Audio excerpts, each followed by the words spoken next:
Hello বন্ধুরা, আজকে আমাকে লোকে বহুত বহুত বিপদ ঘটতেছে, তো ভিডিওটা প্রথম থেকে দেখো। Hello guys, welcome back to my আলহাস ব্লগস। হ্যালো বন্ধুরা, আজকে আমরা একটা চ্যালেঞ্জ নিতেছি। আর চ্যালেঞ্জটা হলো নদীর পার দিয়ে আমরা এই জঙ্গল দিয়ে কদম করে যাওয়ার চেষ্টা করবো। আর দেখি বন্ধুরা আমরা কত দূর যাইবার পারি। আর বন্ধু, তোমরা আমাকে লগে থাকো। এই ভিডিওতে বহুত ভয়ানক ভয়ানক কিছু হইবার গেতেছে, আর তোমরা দেখ পারবা। আমরা তো কিছু করার নেই। হ্যালো গাইস, যাবার নিচ্ছি আমরা কদম করে আধা রাস্তা তারিখ এই দিন জঙ্গলটা মানে জঙ্গল দে তো আঙ্গন যাই না আঙ্গন কি হবো। তো আমরা এখানকার রিক্সাটা নিয়ে আলাইছি, এখন কি করুন যাবো রিক্সের কথা। তো না যাবার নিচ্ছি থাকুন। তো বন্ধুরা, এখন তো আমি জঙ্গলে যাইবা নিচ্ছি। আর আমার গেতে তো মেলা ডরও করতেছে। আর আনেরা অল্প লগে থাকুন জানি, আনেরা লগে থাকলে আমার সাহস হবো মেলা। আর এই ব্লগটা তো আন্যগো দেখাবার জন্যই তো বানাইতেছি না। তো বন্ধুরা, আমার বন্ধুর কথা আর কি কমো। আমার বন্ধুর তার মানে পুরা সাহস না। আমার বন্ধু এখান দেয় রাত বিরাত চলাচল করে। আর আমার বন্ধু এখান দেয় ওই যে জোয়ার খেত আছে না, জোয়ার খেতে থেকে জোয়ার চুরি করে। তো বন্ধুরা, ওই পাড়া বলে একটা বেড়ায় বাঘ পালে কয়দিন ধরে। তো বন্ধুরা, আঙ্গপাড়ার যত মানুষ আসল সব মানুষে গেতাছে বাঘ দেখ পানি গে।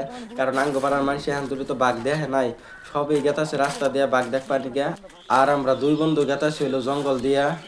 আর যদি একটা বাঘ পাই, ওই বেটার বাঘের লগে যুদ্ধ লাগাই দিম।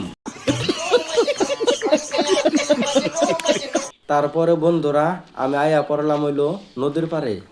আর নদীর পাড়ে দেখুন বন্ধুরা, কেরা জানি জোয়ার খেত করছে। আর আমার বন্ধুর জানি কি হয়েছে, জঙ্গলে গেছি, জঙ্গলে যাও দিয়ে ফটো তুলে। আর নদীর পাড়ে আইছি, নদীর পাড়ে একবার ফটো তুলে আইলো। আর নদীর পাড়ে কেরা জানি একটা পাগার খুঁজছে, পাগারে মেলা পায় না। আর বন্ধুরা দেখুন জোয়ার ক্ষেতের ভিউটা কি সুন্দর লাগে। আর আমার তো মেলা ভালো লাগছে, আপনার কাছে কেমন লাগছে তোমরা কমেন্ট করে জানাও। আর তার লগে একটা সাবস্ক্রাইব করে আইও। তো তারপরে বন্ধুরা, আমরা নদীর পাড় দিয়ে গেতাছি। আর বন্ধুরা দেখো তোমরা, আমাগো নদীর পানি কত সুন্দর। আর কত কত জায়গা আছে এমপি নদীর পানি একদমই গোলা, অল্প ভালো না। আর আমার গম্ভী নদীর পানিটা একদম টলা, খুবই সুন্দর দেখন যায়। আর এমপিকার মানুষে নদীতেই বেশি গোসল দেয়, কারণ নদীর পানিতে আয়রন নাই যে। আর বন্ধুরা দেখুন, আমাগো নদীর ভিউটাও খুব সুন্দর, খুবই ভালো লাগে নদীটা দেখতে আমার কাছে। তো বন্ধুরা, ওই সামনের জঙ্গলটা পার হয়ে বাগালা বেটাকো বাড়ি। তো বন্ধুরা, এনে দেখি এই জঙ্গলের জন্য উমরা যান যায় না, উমরা যাওয়ার কোনো রাস্তা নাই। তো কোয়ার মধ্যে আমাদের আঠাই, তো আমরা নিছিলাম নদীর সাইড দিয়ে, একটু নদীটা দেখাই দেন। তো নদীর সাইড দিয়ে আমরা তার মানে চলাচল করুন, মানে ওন থেকে ওই টাওয়ার দেখতেছুন, ওই যে টাওয়ার দেখতেছুন, ওই যে টাওয়ার দেখতেছুন, ওই টাওয়ার থেকে আমরা তার আইসি বুঝছেন কি। ওটা তার মানে আগে বাড়িরই একবার বাড়ির বুকলেট একদম নকে জানাগো। তো ওন থেকে আমরা যেমন নিছিলাম, তো এনে রাস্তাটা ব্লক হয়ে গেছে, আমরা যাচ্ছি না। তো ইয়ান কি কোনো দেবো, এই যে বাস ফাস নিয়ে রাস্তা যাচ্ছি না। তো আজকের চ্যালেঞ্জটা এনে খতম হইলো। যদি ব্লগটা ভালো লাগে আমাকে সাবস্ক্রাইব করবেন। তো বন্ধুরা, আজকের ব্লগটা এই তৈরি, ভিডিওটা যদি ভালো লাগে একটা সাবস্ক্রাইব করে দিবেন। আর আন্যগো লগে এটা দুঃখ হলো, এটা আমি জানি। আন্যগো মানাস নিয়ে ভালো করে একটা বাঘ দেখায়নি হিরো, তাও আন্যের একটা সাবস্ক্রাইব করে দিন।